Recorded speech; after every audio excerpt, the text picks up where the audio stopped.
하나님의 말씀 로마서 1장 16절과 17절입니다.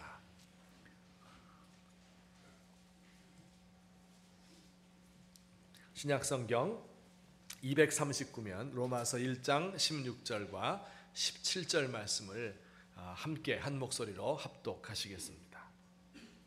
내가 복음을 부끄러워하지 아니하노니 이 복음은 모든 믿는 자에게 구원을 주시는 하나님의 능력이 됨이라. 먼저는 유대인에게요 그리고 헬라인에게로다. 복음에는 하나님의 의가 나타나서 믿음으로 믿음에 이르게 하나니 기록된 바 오직 의인은 믿음으로 말미암아 살리라 함과 같으니라. 아멘. 저희들이 지금 로마서 1장을 공부하고 있습니다. 1절부터 7절에서는요 로마서를 받는 로마 교인들에게 안부의 인사를 묻지요.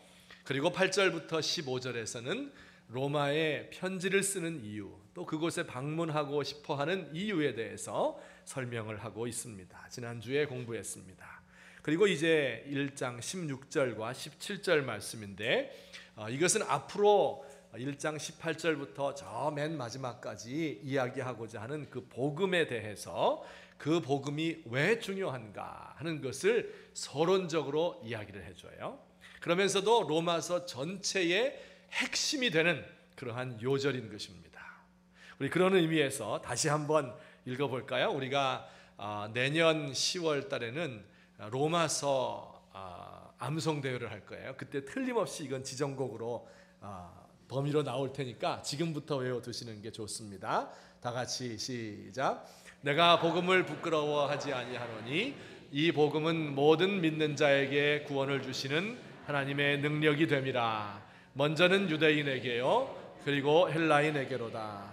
복음에는 하나님의 의가 나타나서 믿음으로 믿음에 이르게 하나니 기록된 바 오직 의인은 믿음으로 말미암아 살리라 함과 같으니라. 아멘. 이 복음의 핵심을 이야기하는데 그 시작이 뭘로 시작돼요? 내가 복음을 부끄러워하지 않습니다. 이렇게 시작하고 있습니다. 이 말씀이 저 개인에게 큰 위안을 주었어요. 왜 그런가 하면 생각해 보세요.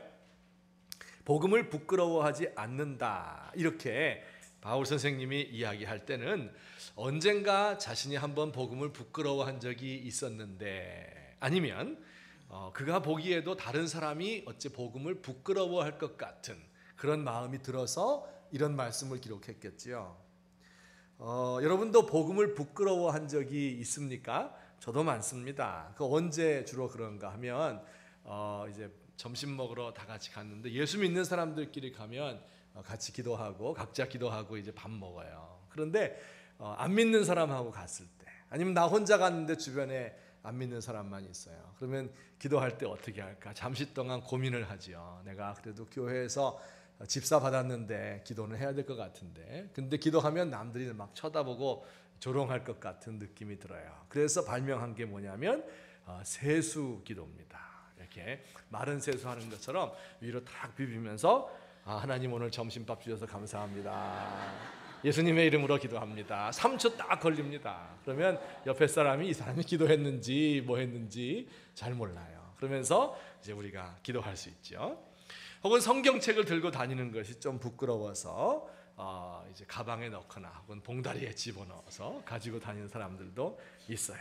지하철에서 아니면 많은 사람들 다니는 곳에서 예수천당 하면서 복음 전하는 사람이 있잖아요. 그러면 아이고 요즘에 저렇게 해가지고서 예수 믿는 사람이 어디 있냐, 저건 공해다 이렇게 이야기하며 비난을 하는데, 그런데 알고 보면 내 마음속에 뭐가 있어요? 복음을 부끄러워하는 마음이 조금 자리 잡고 있는 것을 느낄 수가 있습니다. 근데 이 사도 바울 선생님도 과거에 자기도 복음을 부끄러워했던지 아니면 꼭 다른 사람이 부끄러워할 것 같은 그런 느낌을 가졌길래 이렇게 이야기를 하고 계세요. 근데 왜 그렇게 복음을 부끄러워할 수 있을까요? 다른 사람 앞에 섰는데 그 상대는 너무 크고 나는 너무 작아요. 그럼 우리가 부끄럽지요. 아마 바울 선생님이 로마라고 하는 도시를 생각할 때 그런 느낌을 가졌을 겁니다. 로마는 어떤 도시예요? 이 로마 시는 바로 로마 제국의 수도이지요. 전 지중해 지역뿐만 아니라 전 세계를 통일하고 통치하는 그 제국의 심장부가 바로 로마입니다. 200년간 전쟁이 없는 시대, 이 로마가 전 세계를 지배하면서 평화로운 시대가 도래했어요. 팍스 로마나 그렇게 말한다고 했죠. 그 로마의 군대가 얼마나 강한지, 그 육군은 페르시아를 넘어서 인도 북부까지 유럽 전체와 그리고 북아프리카까지 진군을 해서 정복을 했습니다. 그 해군은 전 지중해의 해상권을 장악해서 그 지중해가 자기들 나라의 호수처럼 되어버렸습니다. 여러분, 유럽의 속담에 모든 길은 어디로 통해요? 로마로 통한다, 그런 말이 있죠. 이것은 우리말로 하면 뭐로 가도 서울만 가면 된다, 그런 뜻인데, 어쨌든 그 모든 길은 로마에서부터 시작하고 로마에서 끝납니다. 길을 잘 닦아 놓아서 이 세상 구석구석 어느 한 군데 미치지 못하는 곳이 없었어요. 로마의 화폐가 전 세계 경제의 기축 단위 화폐가 되었습니다. 로마의 법이 얼마나 발달했냐면, 이렇게 광대한 제국을 다스리려니까 BC 2세기경에 이제 발달했는데, 이 법은 지금도 우리나라를 비롯해서 전 세계 모든 법의 모체가 되는 것이 로마의 법이에요. 발달된 헬라의 문화를 받아들였죠. 찬란한 문명을 발전시켰습니다. 로마의 언어는 무엇이었을까요? 라틴어라고 하는 것인데, 그 라틴어를 전 세계적으로 공용어로 사용을 했고요. 그리고 그것은 그 향후 1900년 동안 라틴어를 써서 지금도 한 50년 전까지만 해도 학문을 하는 사람들은 다 라틴어를 배워야 했을 정도입니다. 자, 그런데 이에 반해서 복음은 어때요? 지금 사도 바울 선생님이 전하려고 하는 복음의 내용은 어떻습니까? 그 복음은 로마의 변방인 팔레스틴, 그 중에서도 예루살렘도 아닌 저 북쪽의 갈릴리 시골 어촌 마을에서 시작을 했습니다. 그 교조라고 하는 예수라는 사람은 로마 사람들이 가장 혐오하는 십자가 형틀에서 죽음을 당했대요. 그리고 그 교회의 시작은 갈릴리 지역의 몇 사람 촌사람에 의해서 교회가 출발했습니다. 그 숫자도 아주 작았습니다. 로마에서는 지체가 낮은 사람들, 또 노예들이 예수를 많이 믿었어요. 유대교의 한 이단적인 종파로 취급받아서 그 당시는 기독교란 이름도 사용하지 않았고요, 나사렛 이단이다, 이렇게 표현을 했습니다. 그러니 그 복음이 얼마나 초라한가. 이 복음을 들고 로마로 가려는 사도 바울은 어떤 사람입니까? 그의 외모에 대해서 외경이라고 말하는데 성경에는 없고요. 외경, 그 당시에 이제 그리스도인들이 소설처럼 써놓은 문학인데요. 그 외경 중에 바울의 행전이란 것이 있어요. 거기서 이제 바울을 이렇게 묘사합니다. 그는 보통의 체구에 머리카락이 많지 않았다. 아주 위로가 됩니다. 다리는 약간 굽었으며 무릎은 돌출되었다. 큰 눈을 가졌는데 미간이 좁아 눈썹이 거의 붙었다. 스리랑 부부같이. 그리고 코는 길고 구부러졌다, 이렇게 되어 있습니다. 그는 유대인 출신이죠. 근데 로마 사람들은 유대인을 싫어했어요. 그래서 AD 50년에는 클라우디우스 황제라고 하는 사람, 이 당시가 AD 57년이라고 그랬죠. 한 7년쯤 전에 로마시에서 모든 유대인들은 나가라, 이렇게 추방령을 내리기까지 했습니다. 바울이 물론 똑똑한 사람이긴 하였지만 세계적인 대학자가 아니었습니다. 그의 몸은 약하고 말은 어눌한 사람이었습니다. 그리고 그의 직업은 텐트를 만드는 사람이었습니다. 여러분, 이렇게 외적으로 볼 때 로마 제국의 위엄과 그 영광 앞에서 기독교의 세력은 너무 미약한 거예요. 그 기독교 믿는 사람의 대표자라고 할 수 있는 사도 바울 선생님, 너무 그 외적인 모습이 부끄러울 수밖에 없습니다. 근데 때때로 저도 그런 감정을 가질 때가 있습니다. 이 목사님들을 보면요, 어떨 땐 좀 시대에 뒤떨어진 거 아닌가, 이런 생각을 가질 때도 많아요. 무릎이 이렇게 나온 바지를 입고 옷 칼라 이렇게 코디를 잘 못하는 것 같아요. 그리고 말도 세련되지 못하고 지식도 좀 뒤지는 것 같고 권위주의적이고 배 나오고 머리 벗겨지고 사도 바울 닮아서 다 그래요. 예수 믿는 분들도 우리 방배동에 있는 권사님 집사님들은 조금 달라요. 뭐 많이 다르진 않아요. 하지만 전체적으로 보면 조금 뒤로 밀린다 하는 그런 인상을 제가 받아요.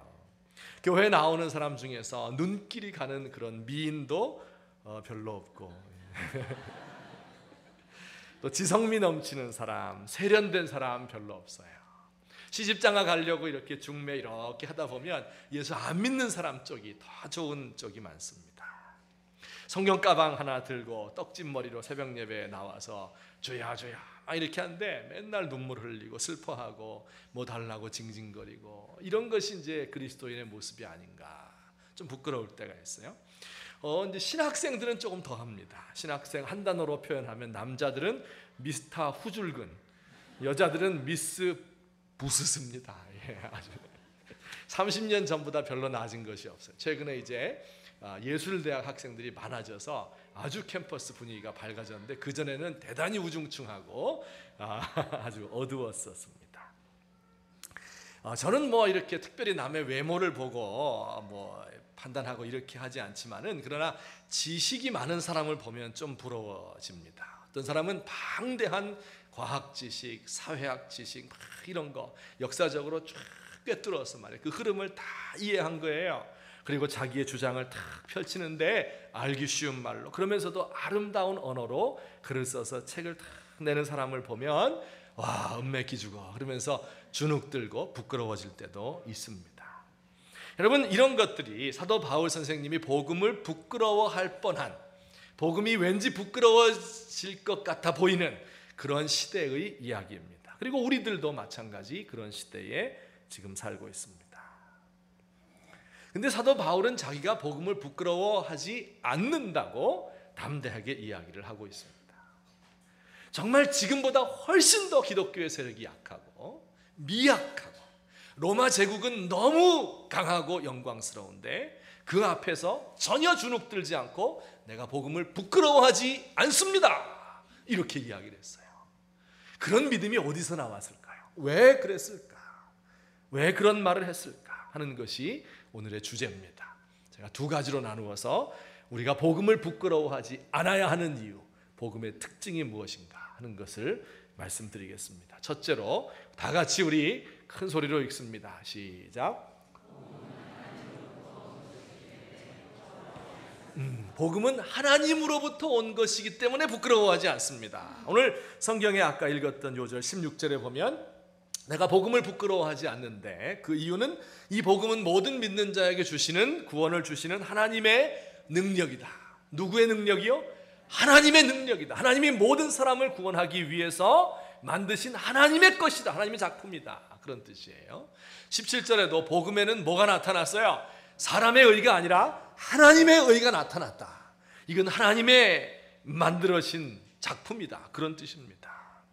그 당시에 복음을 들은 많은 지식인들이 그 복음을 조롱했어요. 십자가에 못 박히고 사흘 만에 부활했다, 이건 믿을 수 없는, 이런 걸 조롱했습니다. 유태인들은요, 십자가 때문에 예수님 믿지 못하겠다 얘기했어요. 갈릴리 목수의 아들이 메시아라니, 나무에 달려 죽은 사람은 저주받은 사람이다, 성경에 그렇게 나왔거든요. 그런데 그 저주받은 사람이 어떻게 우리의 구원자일 수 있느냐, 그렇게 말했고, 또 그 당시에 이 지식이 있는 헬라인들은 똑똑하고 지혜 있는 사람이죠. 이렇게 물었어요. 야, 그래, 그 예수라는 사람 그러면 어느 대학 나왔냐? 누구 밑에서 공부했나? 어느 학파에 속해 있나?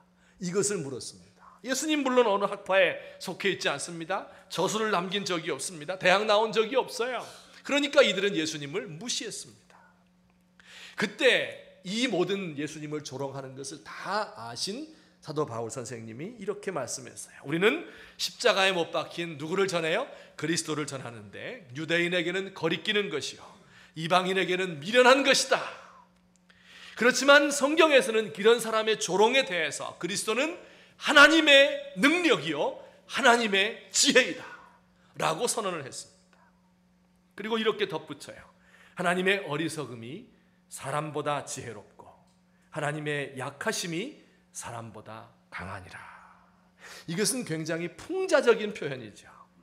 야, 너희들이 이렇게 하나님이 마련해 주신 구원의 방법인 복음에 대해서 너희의 기준과 너희 생각을 가지고 이러쿵저러쿵 까부는데, 야, 아무려면 하나님이 너희보다 못할 것 같으냐?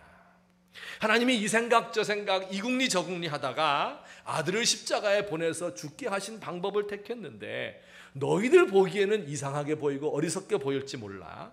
그렇지만 그 하나님이 하신 거야.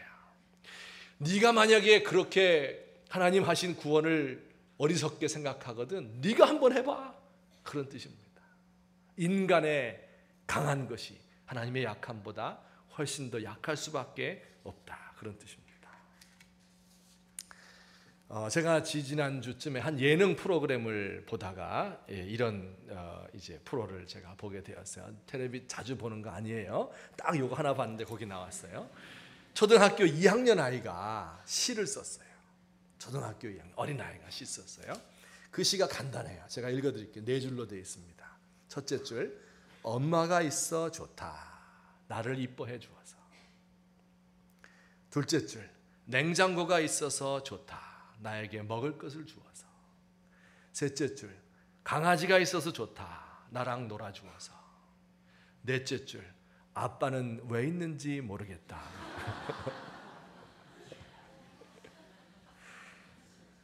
냉장고만도 못하고 강아지만도 못한 이 존재감이 없는 아빠들도 이제 반성을 좀 해야 돼, 이 시를 들으면서. 자, 그런데 제가 이 아이를 만나면 이런 얘기를 좀 해주고 싶어요. 야, 아빠가 뭐 하는 사람인지 가르쳐 줄게. 아빠는 냉장고에 먹을 것 채워주는 사람이야. 아빠는 내가 귀여워하는 그 강아지 새벽에 너 잘 때 데리고 나가서 똥려주고 오는 사람이야. 무엇보다 중요한 것은 아빠는 엄마를 예뻐해줘서 너를 낳아줬어. 그걸 이야기하고 싶어요. 여러분, 우리가 때로 하나님에 대해서 이렇게 이 아이처럼 생각할 때가 많습니다. 하나님이 우리를 위해서 모든 좋은 것들을 다 채워주었어요. 냉장고뿐만 아니라 은행 잔고도 채워주시고 뭐 가정에 필요한 것들을 다 채워주셨는데 또 온갖 쓰레기들을 다 치워주시잖아요. 우리의 모든 죄악, 내가 만들어 놓은 잘못된 것들 하나님이 다 정리해줘요. 그리고 무엇보다 중요한 것은 우리를 이 자리에 있게 만들어 주셨는데 지금도 하나님께서 그 일들을 하고 계신데 하나님은 왜 있는지 모르겠다, 아빠는 왜 있는지 모르겠다, 이렇게 이야기할 때가 많습니다. 하나님 없는 것처럼 살아가고 하나님 없는 세상에 편하게 길들여진 이러한 모습이에요. 하나님 없는 세상은 과연 어떨까요? 여러분, 2010년도 노벨 평화상은 누가 받았습니까? 중국의 류샤오보라는 사람이 노벨 평화상을 받았어요. 중국의 반체제 운동가입니다. 그는 길림성의 인텔리 부모 밑에서 태어났어요. 대학 교육을 받고 박사학위를 취득했습니다. 그리고 대학에서 학생들을 가르치다가 1988년에 미국의 콜롬비아 대학, 뉴욕에 있는 아주 좋은 대학이죠. 거기에 교환 교수로 초청받았습니다. 그래서 그곳에서 머물고 있는데 1989년에 천안문 사태가 이제 일어나게 되었습니다. 그 소식을 듣고 그는 중국으로 돌아가서 민주화 운동에 동참하였고 천안문 광장 4인방의 하나가 되었습니다. 그 이후에 그는 감옥에 갇혔죠. 그리고 4차례에 걸쳐서 감옥살이와 중노동에 시달렸습니다. 2008년에는 08헌장이라는 것을 작성해서 이것을 발표했어요. 표현의 자유, 또 인권, 자유선거 이런 것들을 주장하고 서명운동을 하다가 국가를 전복하려 했다 하는 그 죄로 11년 형을 받고 감옥에 갇혀서 오늘에 이르게 되었습니다. 많은 사람들이 그의 구명운동을 벌였지만 중국 정부는 끄떡도 하지 않았죠. 마침내 노벨 평화상을 수상하기에 이르렀습니다. 여러분, 중국은 어떤 나라예요? 이 세계의 공장이다 이렇게 불리웁니다. 그죠? 그래서 모든 나라들에서 한국과 일본과 대만과 미국과 이런 나라들에서 공장을 중국에 짓고 혹은 중국에서 만든 그 물건을 가지고 싼 값에 이제 전 세계가 살림을 살고 있습니다. 근데 한 20년 지나면서 이 중국이 발전을 해서 이제는 세계의 공장이 아니라 부자들이 많아졌잖아요. 그래서 세계의 시장이 되었습니다. 우리나라도 그래서 공장에서 만든 그 물건만 사는 것이 아니라 우리가 만든 물건을 그들에게 팔아야 되는 우리의 최대 교역 국가가 되었습니다. 세계 경제에 한 두어 가지 축이 있는데 그 중에 한 축이 이 중국이고 그 영향력은 점점 더 커져갑니다. 정말 강한 나라입니다. 그런데 이번 이 사건을 통해서 우리가 무엇을 알 수 있었어요? 이 성장의 배후에는 이런 어두운 면이 있었구나 하는 것을 알게 된 것입니다. 겉보기에는 이렇게 고도 성장을 하고 강한 나라고 절대 무너지지 않을 것 같은 이런 튼튼한 모습을 가지고 있지만 그 밑바닥은 이렇게 취약했다 하는 것을 볼 수 있습니다. 중국만 그럴까요? G20에 속하는 모든 나라가 혹시 그런 거 아닙니까? 여러분, 오바마 대통령이 한국을 참 좋아하셔요. 그죠? 그래서 한국 중에도 뭘 제일 좋아합니까? 한국의 교육 제도를 제일 좋아해요. 그래서 미국의 교육이 한국을 닮아야 된다, 이렇게 여러 번 이야기를 했습니다. 그런데 그 말을 듣는 한국의 우리 학부모들은 의아스럽게 생각하지 않을 수가 없습니다.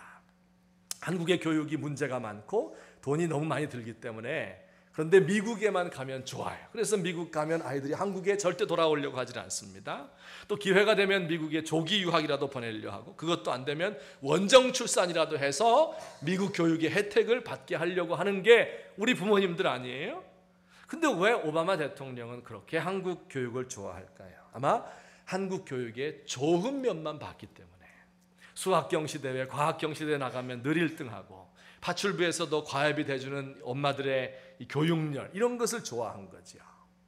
그런데 그 밑에서 애들이 공부 때문에 눌려서 1년에도 수십 명씩 자살하고 우울증 걸리는 이런 현실을 모르는 것이죠. 그래서 제가 한번 그렇게 얘기해보고 싶어요. 그 딸이 있잖아요. 한국에 와서 고등학생 한 1년만 다녀보고 나서 얘기하세요. 근데 한국 사람도 미국의 좋은 것만 자꾸 보는 것 같아요. 저는 제가 미국 살 적에 흑인 동네에 살았는데, 우리 집 바로 한 블락 가면은 흑인들 초등학교가 있어요. 한 5분 정도 가면 중고등학교가 있어요. 그래서 그 안에서 뭐가 일어나는가 하는 것을 다 볼 수 있는 기회가 있었습니다. 그 아이들이요, 그곳에서 담배 피우고 술 마시고 마약이 주고받고, 그리고 칼부림하고 폭력, 교사들이 그들을 통제할 수가 없습니다. 이런 것이 미국 사회의 어두운 면이에요. 그 나라에 그런 어두운 면들이 있다 하는 것을 알아야 되는 것이죠. 여러분, 그 기반이 약하기가 마치 느부갓네살 왕이 꿈에서 큰 신상을 보았는데 그 머리는 금머리예요. 번쩍번쩍합니다. 그러나 그 발밑을 보니까 반은 철이고 반은 진흙이 섞여 있어서 위에서 돌이 내려와서 발을 때리니까 그 우상이, 그 신상이 산산조각나 버린 것처럼, 오늘 우리 세상이 인간이 만든 세상이라고 하는 것이 이런 세상이다 하는 것을 우리가 아셔야 합니다. 여러분들이 뵙기에 우리 교회가 어떤 것 같아요? 아주 튼튼한 그런 교회입니까? 아니면 취약해서 무너지기 직전의 교회입니까? 예, 튼튼한 교회다. 예, 맞습니다. 감사합니다. 튼튼해요. 한 25년 전에 제가 그 전도사 생활을 했었어요. 그때 그 서울에 있는 어떤 강북의 교회인데, 그 교회 목사님은 지금은 이제 은퇴를 하셨는데요. 그분은 카리스마가 정말 넘치는 분이었습니다. 카리스마가 뭔가, 어떤 사람이 말하기를 칼이스마를 빨리 말하면 이분은 칼을 가지고 있어요. 그래가지고 부교역자들 다 모아놓고 이제 회의를 하는 게 일주일에 한 번씩. 그러면 그냥 그때 칼로 그냥 치는 겁니다. 그래서 그렇게 하려면 나가! 막 소리 지르고 막 해가지고 막. 그래서 제가 그때 그 교회 목사님 보면서, 야, 우리 교회는 너무 튼튼하다, 이렇게 생각을 했었어요, 그 당시에. 근데 그때로부터 25년 세월이 지났습니다. 그래서 제가 이제 우리 교회 담임 목사인데요. 그런데 담임 목사를 하면서 제가 느끼게 된 것, 깨닫게 된 것이 있습니다. 죄송하지만 우리 교회는 취약하다 하는 것을 알게 되었어요. 위에 올라와서 보니까 압니다. 매주일 아침에 제가 교회 나올 때마다 코너를 돌아서 교회에 오면서, 오늘 우리 교회가 평안할까? 오늘 우리 성도들이 다 나와서 예배 드릴까? 하는 그런 걱정을 하며 나옵니다. 가끔 제가 꿈을 꾸는데, 설교해야 되는데 준비가 안 돼가지고 항대상에 올라가서 땀 뻘뻘 흘리면서 이 횡설수설하는 꿈, 또 시간은 11시 반 넘어가는데 택시를 못 잡아서 가야 되는데 도착을 못해서 발 동동 구르는 꿈, 언제는 설교는 열심히 했는데 하다 보니까 팬티만 입고 설교하는 꿈, 뭐 이런 꿈을 그냥 시도 때도 없이 꾸는 거예요. 제 마음에 두려움이 있어요. 위에서 보니까 약한 부분들이 보이는 거예요. 붕괴될 조짐들도 있는 겁니다. 특별히 우리 주변에 있는 다른 교회들이 시험에 들고 어려움을 겪고 있다 하는 소식을 들을 때, 야, 우리도 그렇게 될 가능성 99%인데 우리의 20년 후, 30년 후의 교회의 모습이 어떨까? 이런 거 생각하면요, 잠이 오지 않습니다. 대한민국 교회의 미래는 어떨까? 그 교회의 과거의 역사를 알고 지금 현 주소를 알고 성경을 알다 보니까 미래가 너무 어두운 거예요. 이것을 보니까 제 마음이 너무나 괴롭습니다. 아마 이 세상의 모든 대통령들은 자기 나라의 취약한 점을 알기 때문에 잠을 못 이룰 겁니다.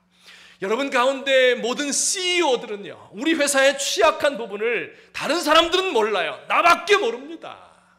말단 직원일 때가 좋은 거예요. 우리 회사 튼튼하다, 무너질 염려가 없다, 마음껏 욕하고 이렇게 해도 돼요. 그런데 그 위에 올라가 보면 너무 약해서 넘어질 것 같아요. 모든 가장들은 잘 압니다. 우리 가정이 얼마나 허약한 기반 위에 놓여 있고 우리가 대를 이어서 우리가 하나님 앞에서 잘 살 수 있을까? 이것은 늘 고민합니다. 모든 목사들은 교회를 염려하고 있습니다. 사실은 모든 사람들이 자신의 기반이 연약한 것을 알고 있기 때문에, 그 취약한 것을 알고 있기 때문에 두려워하는 거예요. 이것을 가리기 위해서 허장성세를 부리는 것밖에 없습니다. 제가 한 달쯤 전에 이제 그런 마음이 들었어요. 얼마나 두려운지 몰라요. 사는 게 두렵고 우리 교회가 두렵고 우리의 미래가 어두웠어요. 그래서 하나님 앞에 걱정하면서, 여러분 두려운 마음 뭔지 아시죠? 두려움이 확 밀어닥치는 거예요. 이것이 몇 주간 동안을 저를 감쌌습니다. 하나님 앞에 엎드리면서 기도 많이 했습니다. 어떻게 하면 좋습니까? 그때 주님께서 제 마음속에 이런 말씀을 주셨어요. 얘야, 이 교회는 네 교회가 아니야. 너무 걱정하지 마. 교회는 말씀의 반석 위에 세워져 있고 예수님이 십자가에 못 박혀 죽으신 그 복음 위에 세워져 있기 때문에 네가 생각한 것보다 튼튼하다, 이렇게 말씀해 주셨어요. 여러분, 오늘 저와 여러분이 이 말씀을 우리 마음속에 듣고 이 말씀을 마음에 새겨야 합니다. 여러분, 우리의 가정이 우리 사람 위주로 돌아간다고 하면 무너질 수밖에 없어요. 취약합니다. 믿음 위에 선 우리 가정을 만드시기를 바랍니다. 여러분, 우리 회사를 튼튼하게 하려면 하나님의 말씀 위에 그 회사를 얹어 놓아야 되는 거예요.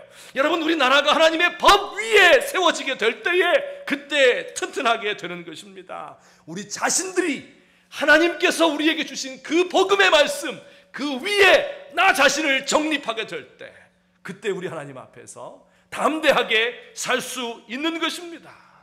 여러분, 우리 하나님을 인정했으면 좋겠어요. 하나님이 왜 있는가 이렇게 이야기하지 맙시다. 우리 인간의 허약한 것을 의존하고 그것을 자랑할 것이 아닙니다. 하나님께서 주신 그 복음, 인간이 만든 복음이 아니라, 그것 때문에 부끄러워할 것이 아니라 하나님께서 우리에게 주신 복음을 제가 가지고 있기 때문에, 그래서 부끄러워하지 않는 저와 여러분 삶이 되시기를 우리 주님의 이름으로 축원합니다. 아멘. 두 번째로 또 이 말씀에 보니까 왜 부끄러워하지 않는가, 다 같이 읽습니다. 시작. 사람을 구원하는 것이다. 16절 말씀에 내가 복음을 부끄러워하지 아니하노니 이 복음은 모든 믿는 자에게 뭘 줘요? 구원을 주시는 하나님의 능력이다. 이렇게 말씀하고 있습니다. 여러분, 구원이 뭡니까? 구원. 어렸을 적에 전도하다 예수 믿고 구원 받으세요. 그러면 너는 구원을 주냐? 난 10원 줄게. 이거예요. 10원에서 1원 뺀 거, 구원인가? 구원이 도대체 뭔가요? 제가 이렇게 정의를 해봤어요. 구원이란 게 무엇인가? 죄의 결과로 받게 되는 모든 형벌로부터 건짐을 받아 자유로운 삶을 사는 것이다.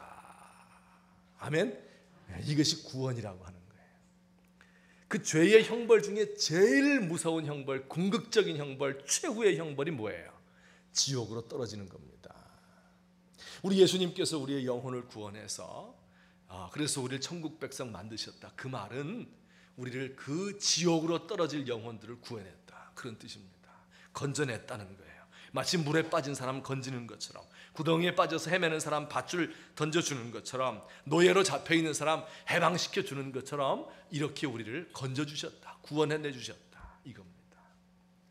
오늘 우리 가운데에서 아마 대부분은 이 지옥의 형벌로부터 면제받았어요. 이미 예수 믿은 저희들이기 때문에 그렇습니다. 구원 받으신 분, 내가 구원 받았습니다, 지금 죽어도 천국에 갈 수 있습니다, 지옥에 떨어지지 않을 수 있습니다 하시는 분들은 아멘 하시기 바랍니다. 네, 아직도 이 믿음을 갖지 못하신 분들은 오늘 말씀을 들으면서, 또 우리 로마서 말씀을 들으면서 정말 이 복음이 나를 구원합니다 하는 것을 확신 가운데 들어갈 수 있으면 좋겠습니다. 그런데 구원이라고 하는 것은요, 물론 이제 제일 중요한 게 지옥의 형벌로부터 구원하는 거예요. 그리고 우리가 다 구원받았어요. 근데요, 이 죄라고 하는 놈이요, 이 땅에 사는 우리들에게 그림자를 남겼어요. 잔재를 남긴 거예요. 그래서 그 죄의 흔적들, 죄의 결과들, 이것이 우리를 그렇게 고통스럽게 만드는 겁니다. 여기에서부터도 건짐을 받아야 돼요. 그러니까 예수 믿은 사람은 구원을 일단 받았어요. 지금 죽어도 천당 가요. 하지만 계속해서 지금 우리를 얽매이고 있는, 우리를 고통스럽게 만드는 그 죄로부터 계속해서 구원을 받아야 돼요. 계속 건짐을 받아야 됩니다. 그런 우리를 얽매이는 죄들이 어떤 게 있습니까? 제일 중요한 게 고통이죠. 고통. 죄의 결과로 고통이 왔습니다. 인간이 해결하지 못하는 고통들이에요. 전쟁의 고통, 기아의 고통, 가난과 질병의 고통, 취업을 하지 못하는 고통, 먹을 것이 없는 고통, 인간이 해결할 수 없는 이런 고통들입니다. 여기서부터 건짐을 받아야 되는 거예요. 하나님께서 예수님을 통해서 우리를 지옥 형벌로부터도 구해주셨지만, 이런 이 세상에 있는 모든 비참함과 모든 절망스러운 고통, 여기에서부터도 건져주시는 거예요. 예수를 정말 알게 되면요, 정말 믿게 되면 세상이 나를 괴롭게 해도 우리 주님 안에서 주님과 사귐 때문에 행복함을 느낄 수 있는 줄을 믿으시기를 바랍니다. 또 이 죄가 남긴 흔적 중에서 제일 나쁜 놈 하나 있는데, 중독이라고 하는 거예요. 죄의 중독입니다. 나도 어쩔 수 없이 거기에 넘어가는 거예요. 죄인 줄 알면서도 끌려가는 겁니다.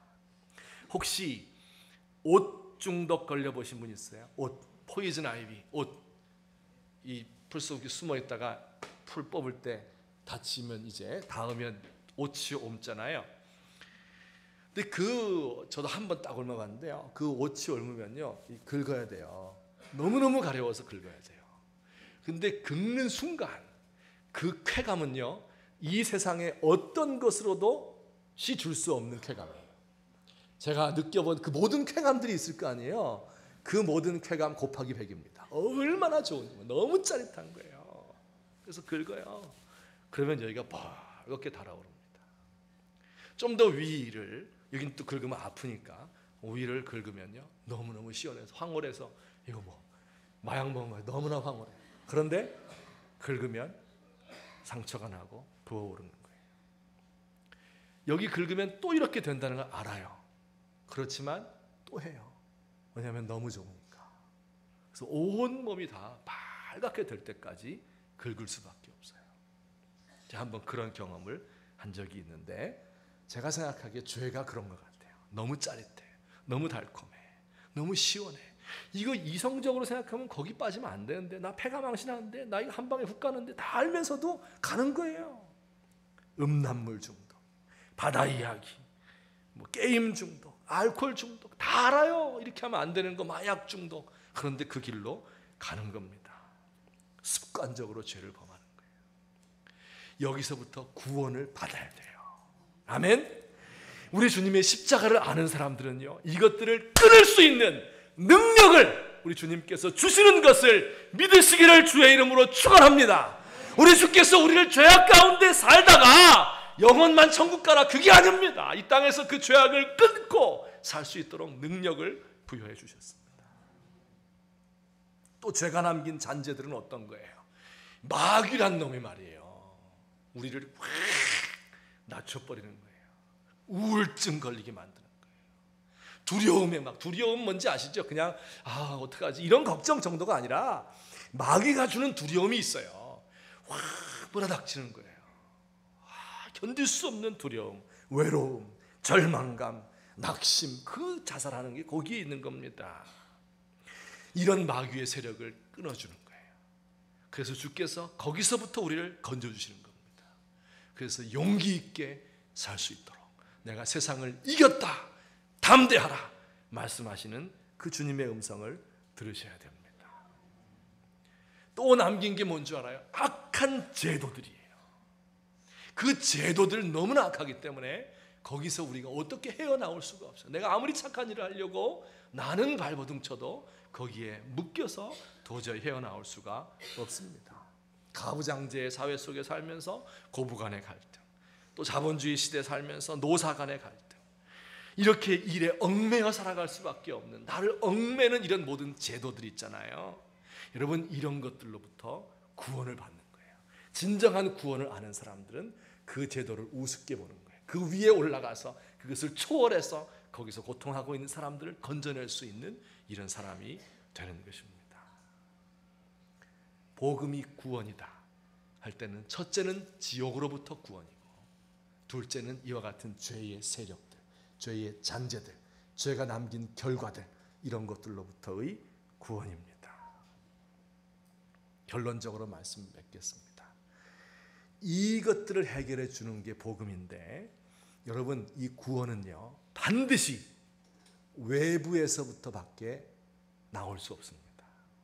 물에 빠졌는데 같이 빠졌어요. 내가 널 구해줄게. 이거 돼요, 안 돼요? 안 되는 거예요. 같이 노예로 잡혔는데 내가 널 해방시켜줄게. 자기도 해방이 안 되는데. 여러분, 다른 종교 혹은 철학 이런 데서 구원이 뭐냐 이렇게 얘기해요. 아주 유명한 이런 철학자 한 사람이 구원을 이렇게 정의했어요. 제가 대학 때 그 말을 듣고 야, 진짜 멋있는 말이다. 무슨 말이냐 하면 이런 말이에요. 인간 실존의 본래적 의미를 찾는 것이다. 무슨 얘기인지 알아요? 모르죠? 저도 잘 몰랐어요. 그래서 이게 무슨 뜻인가 이걸 아느라고 몇 년 걸렸어요. 그래서 이게 이런 뜻이구나. 인간 실존의 본래적 의미를 찾는 거. 지금 우리가 막 다른 데 노예가 되었고 막 다른 거 엉뚱한 거 하고 있다 그 말이에요. 그게 아니라 진짜 인간이 창조된 그 목적, 그걸 찾는 거다. 이게 믿지 않는 사람들이 말하는 구원이에요. 그래서 제가 그 사람들 얘기 배우려고 막 몇 년 고생했거든요. 다 배우고 나서 너무 허무했어요. 왜냐면 뭐예요? 그럼 인간의 본래적인 모습이 뭐냐? 이렇게 그들에게 물어보니까 그건 모른대요. 그러니까 자기도 모르는 얘기를 말이에요. 본래적인 모습이 뭔지 몰라도 그걸 회복하는 게 이게 구원이라는 거예요. 아니, 그게 뭔지를 모르는데 가르쳐달라고 해도 모른다는 거예요. 그걸 알려고 하는 순간 잘못된다는 거예요. 무슨 얘기인지 도대체. 불교에서 불성을 가지고 깨달으면 되는 것이다. 이건 자기에게서부터 시작된 거예요. 유교에서 인이라고 하는 거, 이 어질미라고 하는 게 내 속에 있는데 이 어질물 발현하게 되면 세상은 살기 좋아진다. 정말 그렇습니까? 지금 다 죽어가고 있는데 어떻게 죽어가고 있는 내가 다른 죽어가는 사람을 구할 수 있단 말이에요. 구원은 외부에서부터 오는 거예요. 물에 빠진 사람을 구하려면 물 밖에 있는 사람이 동아줄을 던져야 되는 겁니다. 위에서 동아줄이 내려와야 이것을 붙들고 그 구덩이에서부터 헤어나올 수 있는 겁니다. 그 동아줄이 뭐예요? 이걸 붙드는 행위가 뭐예요? 그것을 가리켜서 믿음이라고 이야기하는 거예요. 나는 지금 물에 빠져가고 있습니다 하는 것을 인정하고, 나는 지금 죄의 세력에, 마귀의 세력에 눌려서 너무 고통당하고 있습니다 하는 것을 인정하면서 하나님 밖에는 구원이 없습니다. 그 밧줄을 붙드는 행위, 이것을 믿음이라고 이야기합니다. 그래서 믿음에서 믿음에 이르게 한다. 다른 방법으로 인간이 노력하는 것으로, 선행하는 것으로, 정의를 행하는 것으로, 불성을 깨닫는 것으로 안 된다. 오직 외부에서부터 들어오는 그 밧줄을 잡는 것, 믿음을 통해서 구원이 우리에게 임한다 하는 것이 오늘 말씀의 핵심이고, 이것이 로마서 전체의 핵심이고 우리 복음의 핵심인 것입니다. 오늘 저와 여러분들이 이 말씀을 기억하면서 그 복음은 누가 주셨다고요? 하나님이 주셨어요. 그래서 부끄러워하지 않아요. 그 복음만이 사람을 구원하는 거예요. 외부에서 온 거기 때문에. 그래서 그 복음을 부끄러워하지 않는 저와 여러분 되시기를 우리 주님의 이름으로 축원합니다. 아멘. 우리 같이 한번 기도하십시다. 오늘 들은 말씀을 생각하면서 제가 우리 하나님 없는 것처럼 하나님은 왜 있는지 모르겠다 이렇게 생각한 적이 있으면 우리의 잘못을 고하면서 하나님, 제가 우리 주님 모시고 경건하게 살기 원합니다. 하나님, 제가 내 죄의 이 잔재들, 영혼은 이미 구원받았어요. 지금 죽어도 천당 갈 수 있어요. 그런데 남아있는 이 세상에서의 죄, 이 중독, 습관, 경향성, 이런 것들이 나를 죽이고 모든 기쁨을 빼앗아가고 있어요. 하나님, 이런 것들로부터 나를 끊임없이 구원해 주세요. 제가 주님께 제 손을 벌립니다. 제가 무너지고 망할 수밖에 없는 인간인 것을 고백합니다. 믿음으로 그 줄을 붙드십시다. 같이 기도하시겠습니다. 사랑의 하나님 아버지, 은혜를 감사합니다. 연약하고 무익한 것을 하나님이 오늘도 도우시고 주의 말씀 증거할 수 있도록 하셔서 감사합니다. 하나님 아버지여, 하나님께서 우리에게 주신 이 구원의 말씀, 내가 복음을 부끄러워하지 아니하노니 이 복음은 모든 믿는 자에게 구원을 주신 하나님의 능력이 됩니다. 복음에는 하나님의 의가 나타나서 믿음으로 믿음에 이르게 하나니 기록된 바 오직 의인은 믿음으로 말미암아 살리라 함과 같으니라. 우리에게 이 복음의 말씀을 주셨습니다. 하나님 아버지여, 주께서 우리를 불쌍히 여겨주셔서 이 십자가 복음을 의지할 수 있게 하시고 그 구원을 바라보며 하나님 나라 바라며 살아갈 수 있게 하시고 인간의 것을 가지고 자랑하거나 그것 때문에 부끄러워하지 않는 저희가 되도록 하나님 역사하시고 인도해 주시옵소서. 주께서 우리 교회를 든든한 반석 위에 세우시고 우리의 가정을 든든한 반석 위에 세우시고 우리의 직장과 우리의 회사와 그리고 하나님 아버지 우리 조국을, 우리 학교를 하나님 든든한 반석 위에 세워 주시옵소서. 하나님 아버지여, 불쌍히 여기시고 긍휼을 베푸시고 우리의 모든 연약한 것들을 뒤로 제해 주시옵소서. 하나님 아버지, 죄악들을 사하시고 이 부족한 종이 아버지 하나님 모든 죄악들로부터, 습관적인 죄악들로부터 아버지 하나님이여 건진받을 수 있게 하시고 아버지 모든 두려움과 절망과 낙심과 악한 제도로부터 아버지 승리하고 나아갈 수 있도록 아버지 도와주시며 이 모든 고통으로부터 해방받고 고통을 통하여서 오히려 주님을 만나 뵐지언정 하나님 아버지 이것에 눌리지 않도록 우리 하나님 도와주시옵소서. 주께서 우리 성도들을 붙잡아 주시고 아버지 하나님이여 주의 말씀의 반석 위에 든든히 세워주시옵소서. 감사합니다. 예수님의 이름으로 기도합니다. 사랑의 하나님, 고맙습니다. 오늘 주께서 우리에게 주신 말씀과 같이 이 복음은 하나님께로부터 온 것이요 또 사람들을 구원할 수 있는 능력이 있기 때문에 복음을 부끄러워하지 않는 저희가 되도록 하옵소서. 하나님을 온전히 의지하며 믿음으로 주께서 우리에게 던지시는 그 밧줄을 튼튼히 붙잡을 수 있도록 인도해 주옵소서. 예수님의 이름으로 기도하옵나이다. 사랑의 주께로 오라 부르시는 그 음성을 들으며 피 묻은 손으로 우리 가슴의 문을 두드리는 그 예수님의 손짓을 느끼며 우리의 마음을 활짝 열고 그 주님께서 우리에게 베푸시는 그 은혜와 그 구원의 은총을 늘 누리게 되기를 간절히 소망합니다. 오늘도 우리의 몸과 마음과 더불어 우리의 물질을 주께 드렸습니다. 하나님께서 기쁘게 받으시옵고 우리의 삶과 우리의 모든 가정과 사업과 직장과 자녀들 가운데 함께하여 주옵소서. 오늘도 고통 가운데 신음하고 질병으로 인하여 절망 가운데 있고 그 마음의 시험 때문에 마귀가 주는 그 간악하고 또 참 계략 있는 것 같지만 우리를 넘어뜨리려고 하는 그러한 시험 때문에 고통을 받고 있는 종들을 주님께서 풀어주시고 해방시켜 주시고 구원해 주시옵기를 간절히 소망합니다. 하나님이여, 해외에 있는 우리의 형제 자매들과 군문에 있는 아들들을 주께서 오늘도 동일한 은총으로 채워주시옵소서.